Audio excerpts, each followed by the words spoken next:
MA previous Punjabi वाले students अज बेटा असी जिहड़ा अपना टॉपिक करना है वाद कर रहे हैं। असी अपने जिहड़ा असी टॉपिक करना है उसका नाम है नव मार्क्सवाद।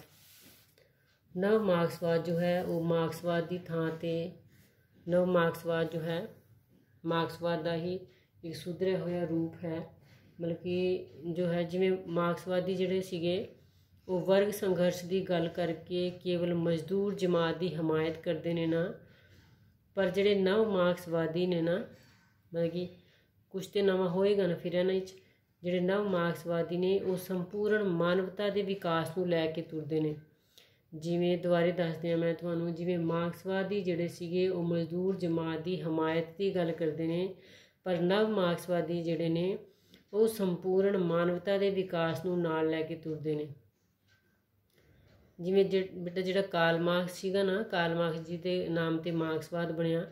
कार्ल मार्क्स की मनदा सी कि मनुख दीयां जिहड़ियां भौतिक लोड़ां नूं ना वो उस दीयां मानसिक ते अध्यात्मिक जरूरतां नालों वधेरे महत्व दिंदा सी कि जिहड़ियां संसारिक पदार्थ ने ना वो मनुख लई ज़्यादा जरूरी ने, ना कि उहदे लई ये जरूरी है कि उन्होंने मानसिक शांति मिले जां कोई उहदी जो है अध्यात्मिक भी कोई जरूरत है। कार्ल मार्क्स मनदा सीगा अजिहा कि समाजिक जरूरत दीयां सारियां चीज़ां मजदूर लोगों के कोल समाज के वर्ग कोल होनियां चाहिदियां ने।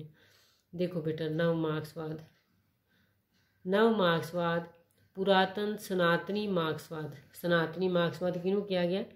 जिहड़ा मार्क्सवाद इहदे तो पहलां सीगा ना उहनूं मार्क्सवाद दे अगे सनातनी लग गया।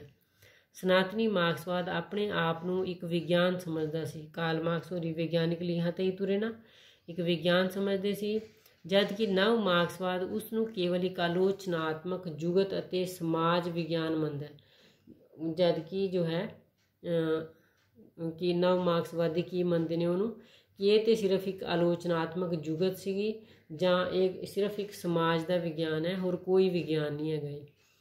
सनातनी मार्क्सवाद जिथे राजनीतिक आर्थिकता उत्ते जोर दिंदा है। सनातनी मार्क्सवाद जिहड़ा नव मार्क्सवाद तो पहला जिथे राजनीतिक आर्थिकता उत्ते जोर दिंदा है, उत्थे नव मार्क्सवाद समाज दे सभ्याचार नूं समझण ते जोर दिंदा है। नव मार्क्सवाद दा जो है जोर किधर है कि समाज दे सभ्याचार नूं भी समझिया जाए नाल नाल।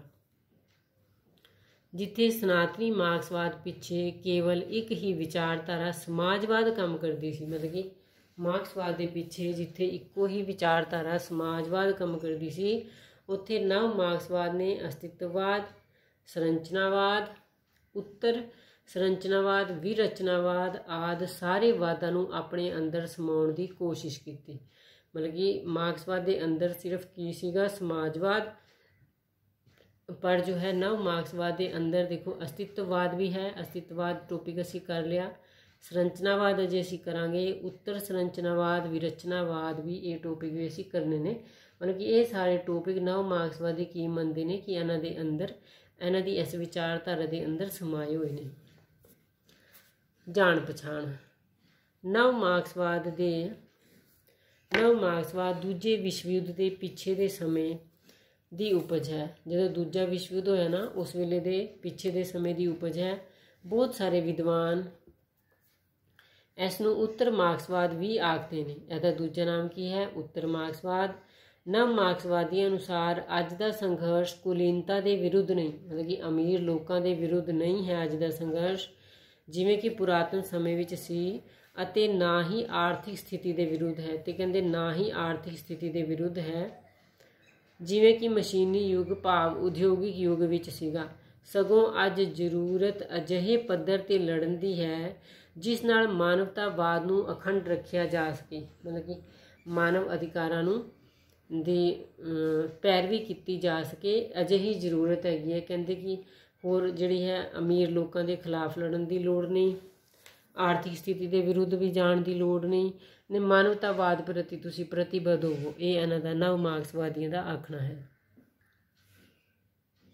नव मार्क्सवादी स्थापति विच जॉर्ज लुकास की पुस्तक हिस्टरी एंड क्लास कॉन्शियसनैस की चंगी भूमिका रही।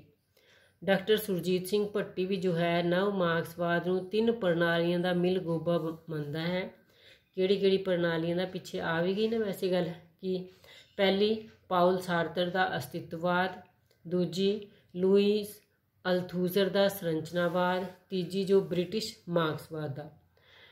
ਵਿਸ਼ਵ ਪੱਧਰ 'ਤੇ ਜਿਨ੍ਹਾਂ ਪ੍ਰਮੁੱਖ ਚਿੰਤਕਾਂ ਨੇ ਨਵ ਮਾਰਕਸਵਾਦੀ ਧਾਰਾ ਦੇ ਵਿਕਾਸ ਵਿੱਚ ਯੋਗਦਾਨ ਪਾਇਆ ਨਾ, ਵਿਸ਼ਵ ਪੱਧਰ 'ਤੇ ਜਿਨ੍ਹਾਂ ਪ੍ਰਮੁੱਖ ਚਿੰਤਕਾਂ ਨੇ ਨਵ ਮਾਰਕਸਵਾਦ ਦੇ ਧਾਰਾ ਦੇ ਵਿਕਾਸ ਵਿੱਚ ਯੋਗਦਾਨ ਪਾਇਆ, ਉਹਨਾਂ ਵਿੱਚ ਪ੍ਰਮੁੱਖ ਨਾਮ ਹਨ ਹਰਬਰਟ ਮਾਰਕੂਜ਼ੇ, ਨੋਰਮਨ ਓਬਰਾਉਨ, ਵਾਲਟਰ ਐਡਰੀਨੋ ਤੇ ਕਾਰਲ ਪੋਖਰ ਆਦਿ ਇਹ ਨਾਮ ਪ੍ਰਸਿੱਧ ਨੇ ਜਿਨ੍ਹਾਂ ਨੇ ਨਵ ਮਾਰਕਸਵਾਦੀ ਨੇ ਸਾਰੇ ਦੇ ਸਾਰੇ ਵਿਦਵਾਨ।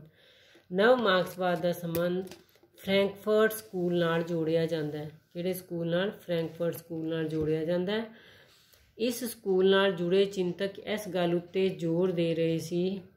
ਜ਼ੋਰ ਦਿੰਦੇ ਹਨ ਕਿ ਸਮਾਜ ਦੀ ਨਵੀਂ ਰਾਜਨੀਤਿਕ ਅਤੇ ਆਰਥਿਕ ਹਾਲਤ ਵਿੱਚ ਮਾਰਕਸਵਾਦ ਦੀ ਨਵੀਂ ਵਿਆਖਿਆ ਹੋਣੀ ਚਾਹੀਦੀ ਹੈ। ਕਿ ਮਾਰਕਸਵਾਦ ਜੋ ਹੈ ਉਹਨੂੰ ਨਾ ਨਵੇਂ ਦ੍ਰਿਸ਼ਟੀਕੋਣ ਤੋਂ ਉਹਦੀ ਵਿਆਖਿਆ ਕੀਤੀ ਜਾਏ, ਨਵਾਂ ਕੋਈ ਉਹਦਾ ਸਰੂਪ ਤਿਆਰ ਕੀਤਾ ਜਾਏ ਮਾਰਕਸਵਾਦ ਦਾ।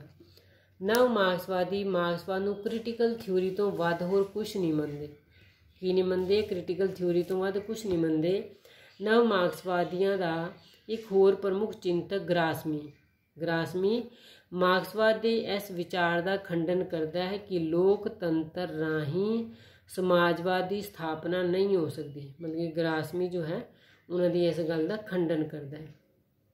ਨਵ ਮਾਰਕਸਵਾਦੀਆਂ ਦਾ ਇਹ ਵੀ ਮੰਨਣਾ ਹੈ ਕਿ ਕਿਸੇ ਵੀ ਸਾਹਿਤ ਰਚਨਾ ਵਿੱਚ ਅਲੰਕਾਰ, ਪ੍ਰਤੀਕ ਤੇ ਰਸ ਆਦਿ ਵੀ ਉਨੇ ਹੀ ਮਹੱਤਵਪੂਰਨ ਹੁੰਦੇ ਹਨ ਜਿੰਨੇ ਕਿ ਭੌਤਿਕ ਸੰਬੰਧ। ਜਿਵੇਂ ਬੇਟਾ ਜਦੋਂ ਅਸੀਂ ਮਾਰਕਸਵਾਦ ਵਾਲਾ ਕੁਐਸਚਨ ਕੀਤਾ ਸੀ ਨਾ, ਉਹਦੇ 'ਚ ਮੈਂ ਤੁਹਾਨੂੰ ਦੱਸਿਆ ਸੀ ਕਿ ਮਾਰਕਸਵਾਦੀ ਵਿਦਵਾਨ ਸਿਰਫ ਕੰਟੈਂਟ ਦੀ ਗੱਲ ਕਰਦੇ ਨੇ। ਕਿ ਕੰਟੈਂਟ ਹੁੰਦਾ ਹੈ ਮਤਲਬ ਕਿ ਵਸਤੂ ਜਾਂ ਜਿਹੜਾ ਥੀਮ ਹੁੰਦਾ ਨਾ, ਉਹ ਕਿਸੇ ਵੀ ਰਚਨਾ ਦਾ ਵਧੀਆ ਹੋਵੇ, ਸਮਾਜ ਦੇ ਹੱਕ ਦੀ ਗੱਲ ਕਰਦਾ ਹੋਵੇ, ਲੋਕਾਂ ਦੇ ਭਲੇ ਦੀ ਗੱਲ ਕਰਦਾ ਹੋਵੇ।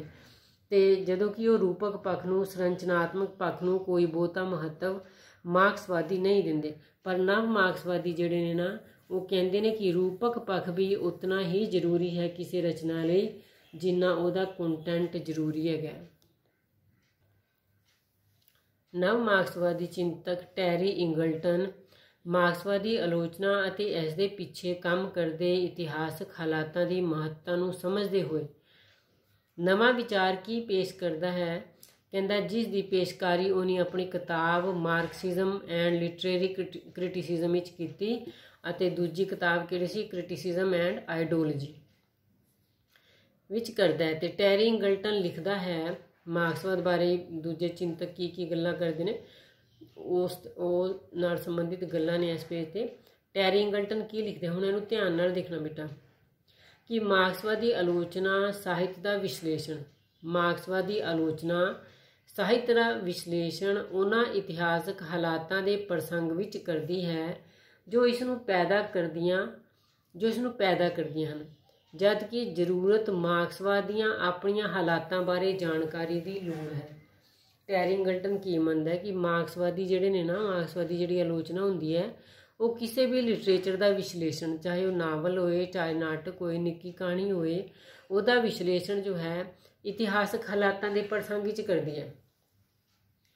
ਕਿ ਇਤਿਹਾਸ ਨਾਲ ਸੰਬੰਧਿਤ ਇਹਦੇ 'ਚ ਕਿਹੜੀਆਂ ਗੱਲਾਂ ਸਹੀ ਨੇ, ਕਿਹੜੀਆਂ ਹਾਲਾਤਾਂ ਨੇ ਜੋ ਮਾਰਕਸਵਾਦ ਨੂੰ ਪੈਦਾ ਕਰਦੀਆਂ ਨੇ, ਜੋ ਇਸ ਨੂੰ ਪੈਦਾ ਕਰਨੀ, ਜਦ ਕਿ ਜ਼ਰੂਰਤ ਕੀ ਹੈ ਕਿ ਇਹ ਸਮਝਿਆ ਜਾਏ, ਇਹ ਦੱਸਿਆ ਜਾਏ, ਉਹਨਾਂ ਹਾਲਾਤਾਂ ਦੀ ਗੱਲ ਕੀਤੀ ਜਾਏ ਕਿ ਮਾਰਕਸਵਾਦ ਕਿਉਂ ਪੈਦਾ ਹੋਇਆ। ਨੈਕਸਟ ਹੈ ਫਰੈਡਰਿਕ ਐਂਗਲਸ। ਤੁਹਾਨੂੰ ਬੇਟਾ ਦਿਖ ਨਹੀਂ ਰਿਹਾ ਸੀ ਵੈਸੇ ਜੋ ਮੈਂ ਪੜ੍ਹ ਰਹੀ ਸੀ, ਕੋਈ ਨਹੀਂ, ਹੁਣ ਦੇਖ ਲਓ। ਫਰੈਡਰਿਕ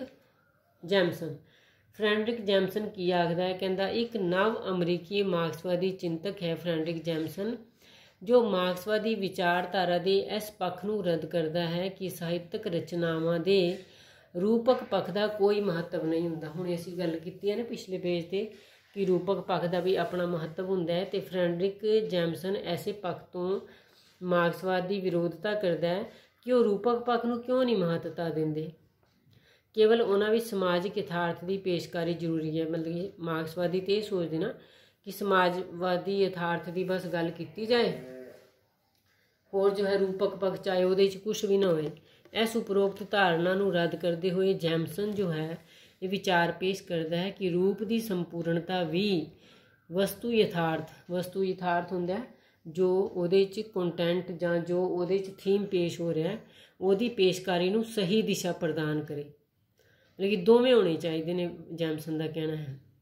इस तरह नव मार्क्सवादी जिहड़े ने ना वो क्लासिकल मार्क्सवाद के ढांचे नव मार्क्सवादी क्लासिकल मार्क्सवाद के ढांचे जो है पूंजीवाद अते समाजवाद तो निखेड़ के मनुखी सुतंत्रता अते मनुखी शख्सियत नूं उघाड़न वाले प्रगति के मूलों उत्ते जोड़ देंदे ने। किस चीज़ ते जोड़ देंदे ने कि जिहदे विच मनुखी सुतंत्रता भी उगड़े तो मनुख की शख्सियत भी उगड़े अजिहे मूल स्थापित किए जाण। नव मार्क्सवादियों का मनना है, नव मार्क्सवादियों अनुसार संपूर्ण मानवता नूं नवें तरीके नाल संगठित किया जाए, कि पूरी मानवता नूं जो है नवें तरीके नाल सिरजिया जाए अते व्यापक मनुखता के विकास के राह लभे जाण, सारिਆਂ ਦੇ विकास के राह लभे जाण। अंत में कहना गलत नहीं होगा कि नव मार्क्सवादी विचारधारक भावें मार्क्सवाद तो ही प्रेरणा ग्रहण करते हैं अते नाल नाल उन्हां दी विचारधारा का खंडन भी करते हैं। नव मार्क्सवाद के कुछ संकल्प ने जो इसनूं क्लासिकल मार्क्सवाद तो वखरा करते हैं। हुण किहड़े-किहड़े संकल्प ने वो वेख लईए असीं। पहला है समाज दीयां जड़ां जिहड़ियां ने, समाज दीयां जड़ां वर्ग संघर्ष विच नहीं वर्ग के संबंध विच हुंदियां ने, कि वर्गां 'च संघर्ष नहीं वर्गां के संबंध विच हुंदियां ने समाज दीयां जड़ां। दूजा है समाज विचले संघर्ष के कारण धार्मिक सभ्याचारक ते विचारधारक भी हो सकते हैं। मतलब कि जिवें मार्क्सवादी कहते हैं ना कि समाज च जिहड़ा संघर्ष है वो आर्थिकता के कारण है, पर नव मार्क्सवादी कहते हैं उस संघर्ष का कारण धार्मिक सभ्याचारक जां विचारधारक भी हो सकता है। एक जो इन्हां दी दोवां दी आपस विच वखरता हैगी है वो है वाधू मुल के सिद्धांत का खंडन। वाधू मुल का सिद्धांत की हुंदा है, देखो मार्क्सवादी की मनते हैं कि जदों किसी किरती नूं कोई मेहनताना दिता जाता है ना, मतलब कि कोई बंदा मजदूर बंदा कोई फैक्ट्री च काम कर रहा है तो जदों फैक्ट्री च काम करता है ना जिन्ने उन्होंने पैसे मिलते हैं ना उहदे नालों ज़्यादा पैसे उहदे द्वारा बनाई चीज़ नूं वेच के कमा ले जाते हैं। इहनूं कहा जाता है वाधू मुल का सिद्धांत। तो जद कि नव मार्क्सवादी की कहते हैं, कहते जेकर उहदी बनाई चीज़ का मुल वधेगा ना तो उहदा लाभ जो है कहते किरती वर्ग नूं भी तो होएगा ना, फिर उहदी भी तो दिहाड़ी वधेगी ना। ये दोवां दा फर्क है वाधू मुल के सिद्धांत के आधार पर। नैक्सट है नंबर 4 नव मार्क्सवाद विच होर सारे वाद जां चिंतन प्रणालियां विद्यमान रहिंदियां हन, जिवें कि अस्तित्ववाद आधारित असीं पिछे गल भी कर लई ना इन्हां दी। नैक्सट है नंबर 5 समाजवाद की स्थापना लई केवल आर्थिक बराबरी की ही लोड़ नहीं सगों नैतिक राजनीतिक ते विचारधारक हर पद्धर ते लड़ाई की लोड़ हैगी है। मतलब सिर्फ आर्थिक पक्षों ही बराबर होने की लोड़ नहीं, नैतिक पक्षों भी लोगों ने बराबर होना चाहिए है, राजनीतिक पक्षों भी तो विचारधारा के पक्षों भी। तो लास्ट है मार्क्सवाद मनुख दीयां भौतिक जरूरतों नूं मानसिक ते अध्यात्मिक जरूरतों नालों वधेरे जरूरी समझते हैं। ये गल आपां कीती भी है ना, पहला भी शुरुआत की है तो मार्क्सवाद वाले क्वेश्चन भी मैं तुहानूं दसी है कि मार्क्सवादी की सोचते हैं कि भौतिक चीज़ां होणियां बड़ी जरूरी ने बंदे कोल, मानसिक ते अध्यात्मिक जरूरतां उहदियां एडियां जरूरी नहीं। उत्थे नव मार्क्सवादी जिहड़े ने ना वो समाज ते सभ्याचार नूं समझण उत्ते जोर दिंदे ने। पर कुछ भी आपां सिट्टे वजों असीं ये कहांगे कि जो स्थान मार्क्सवाद दा हैगा ना किसी भी लिटरेचर उत्ते अपना प्रभाव पाने वाला वो स्थान जो है नव मार्क्सवादियों का नहीं बन पाया। जो ठोस आधार मार्क्सवाद बना गया ना वो ठोस आधार नव मार्क्सवाद नहीं पैदा कर सकिया। मतलब कि मार्क्सवाद जो है वो खड़ा है बड़े पुराने समय, देखो 1818 कार्ल मार्क्स का जन्म हुंदा है तो उन्हें जदों तो जवानी के समय जदों ये आरंभ किया उहदे तो लैके मार्क्सवाद का प्रभाव जो है हुण तक के लिटरेचर से देखा जा सकता है। ओके बेटा, थैंक यू।